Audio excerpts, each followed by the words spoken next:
All right, Justin. So the gym's back open now. It's been a long period of, or a difficult period. Can you just tell us a little bit about how the members got on during the pandemic and sort of give us an overview of where everyone's at and how you managed to operate whilst the gyms were closed? Well, it was a surprise to us all, Ramsey, closing down for such a period of time, unprecedented in our history.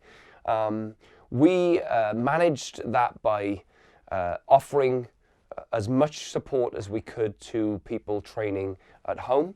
I think every piece of equipment ended up leaving the gym and going out to patios and gardens and conservatories and all the rest of it. So we loaned out the equipment, and then the online conference world elevated. We offered Zoomland. We did the Zoomland thing where we were busy each day. We tried to get each day a training session, so there was some form of consistency for people to train at a regular time.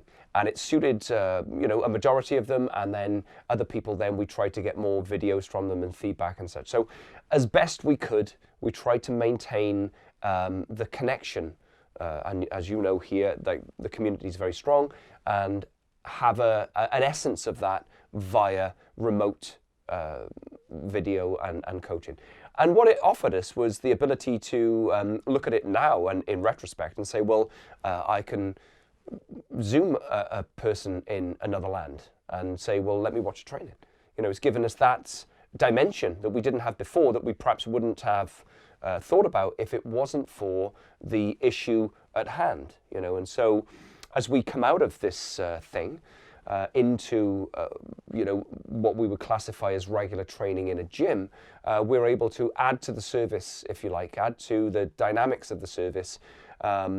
And definitely that's something that has been a positive for us as we transition now into the next phase. And is there anything like you've noticed as you've come out of lockdown and people have started returning to gyms? Has there been a consistent theme of, the way you've addressed people having a period of inactivity, and anything you sort of advice you'd give people who are coming out of that period of inactivity? Well, I think that's a good question. Well, I think that what I have noticed is it doesn't take that long to get back into base numbers, right? So if you've trained for a period of time, let's say 2 to 5 years, and you've got solid technique, and you've got a good base level of fitness, it won't take long of organized training in a controlled setting for you to get back to your base numbers, your 85-90%. Fitness is a different question. So your ability to be weightlifting fit may take a little bit longer, but you can certainly know that your capacity hasn't diminished just because we've had an obscure acute intervention from nature. Or not nature, So what happens is people end up, maybe they would say, like, will I ever get it back? How long will it take me to get to these numbers? And what we found is after a short period of time, people are back up to those 85-90% rather comfortably because they've kept the body moving, even if the intensity of trainings had to be, 60%, 70%. Maybe some people have gone a little bit more fortunate where they can go a little bit heavier, but it hasn't been heavy at all. And that doesn't seem to have made an effect on your sort of base. So I think for anybody coming back into training, take your time, do what you can do, keep the quality high, and then manage your fatigue relative to the amount of training that you did during a lockdown phase. Mm-hmm. And have you had any problems with injuries or anything like that with people coming back? And no, not to my knowledge. I think again, the initial cycles of training. So we've been open for 3-4 weeks or whatever the time frame is. So everyone sort of flipped a cycle now. And before that, they were still training, so we weren't going that heavy, but we may be going a bit more specific. So we were sort of introducing things because we were anticipating opening sort of August time, and I think you can then apply a little bit more, people couldn't snatch from the floor to a great degree, or they couldn't or they had to lower the bar in control. So you're working, what we did work was a lot of eccentric phases through lockdown. So everybody was lowering jerks, lowering cleans, lowering snatches. So that adds a dimension of lifting that perhaps you wouldn't do if you would just be able to drop the bars. And what we found is that as we're coming back into training where we have the ability to drop weights, be more specific, etc. The generalized format of training during lockdown has probably added to general athleticism. People have done more fun things, you know, and you know what weightlifting's like. It can be rather mundane. So they've played a little bit more, and they've played with weightlifting movements.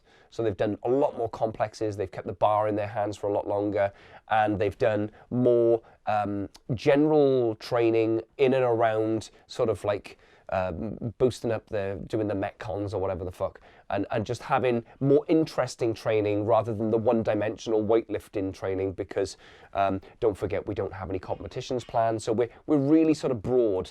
We're looking at where's everyone at, you know, how are they? They're all excited to come back. That's wonderful. And what's needed as at this time. Yeah. And what's your plan for the rest of 2020? Obviously, like, if this was a normal year, we'd be looking at Welsh Open or Welsh Championships November, whatever that would be. Big competition, nonetheless. What are you planning to do because you've got a big competitive team at the club? What's the plan for the rest of the year?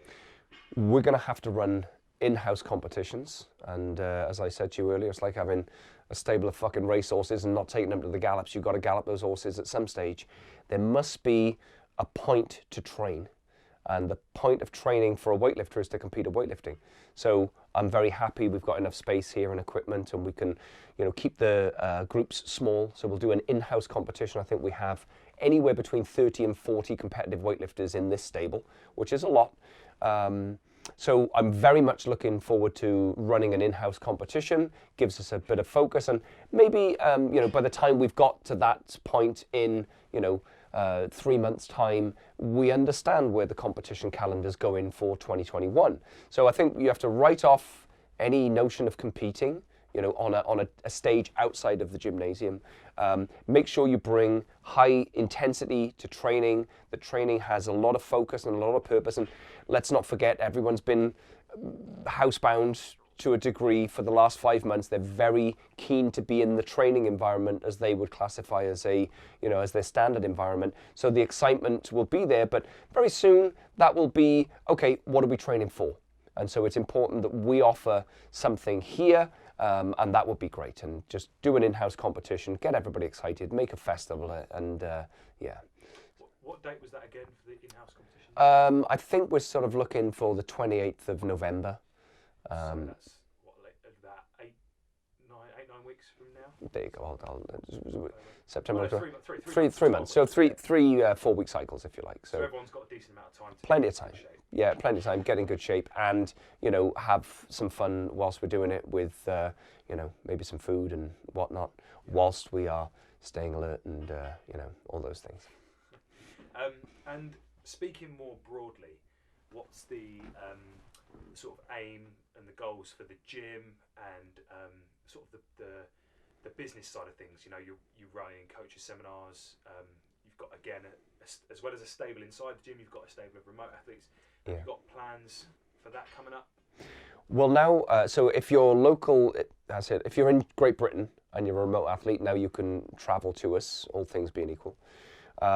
So if we stay in the gym, we're going to have to learn what the new measures, what happens. So we now have training times where we wouldn't have. So we'd have a training session between, like today, Big Friday, we'll have a sort of 3:30, 5:30, and then a 6 and a 8. So we try and give 2 hours for training per thing.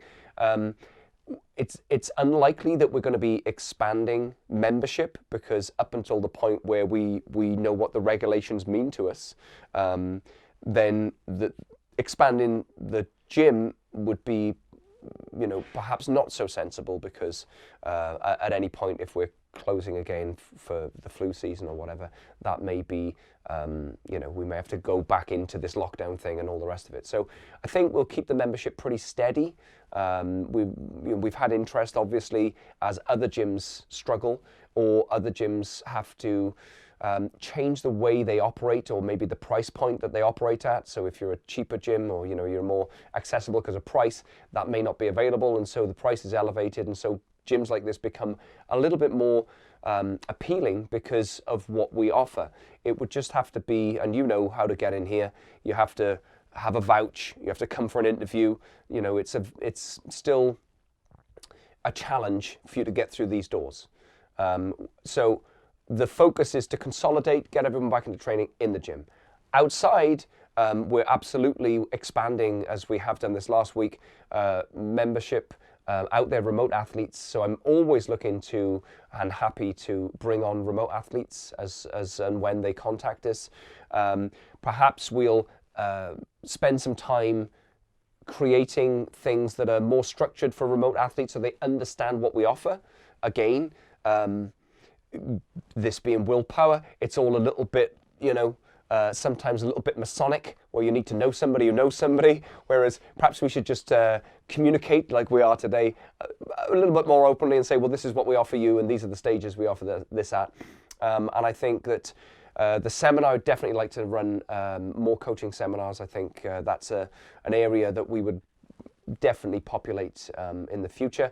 I have had contact with a few coaches that came on the previous seminars, whereby we'll do a catch-up. So everybody who's come on the previous seminars, I've been doing a lot of work since lockdown in different areas, focusing on different places within a coaching thought process, which I feel will help the people who've been on the previous seminars. And so we'll do a little catch up there at the appropriate time, and maybe do a Sunday when the gym's closed. And so again, the coaching seminars are in my mindset to do some more. Remote athletes always welcome, and then we're pretty much comfortable with where the gym's at, but we'll open the door to the odd person as they come in, just very gradually, nothing too fast. And just finally, what have remote athletes got to do? If people are interested, they're watching this video. Yeah. What have they got to do? Because like you say, it's quite Masonic. Yeah. Okay. So if you read the website, remote athlete viewer, you'll see that there are 5 sort of things that you need to do. Send me an email. It's important that we harmonize, from athlete, coach, and whatnot. We have to share the same values. We have to have standards. It must mean something, the training. And if you're somebody that takes your weightlifting very seriously and it has a great meaning to you, then we're probably going to get on very well. If you're not one of those people, then, what are you training for? Anyway, so apply. There's a form on the website. Apply. Write in there as much detail as you feel you need. And I will read it personally myself. And then we'll respond to you. And we'll set up an online Zoom interview, as we can do now these days. We'll talk one-to-one, and then you'll get a flavor of what this gym means to us and potentially yourselves. But also, we'll get an idea of whether or not we fit as interlocutors should. Perfect. That's enough. Great. Plenty in there, Ramsey.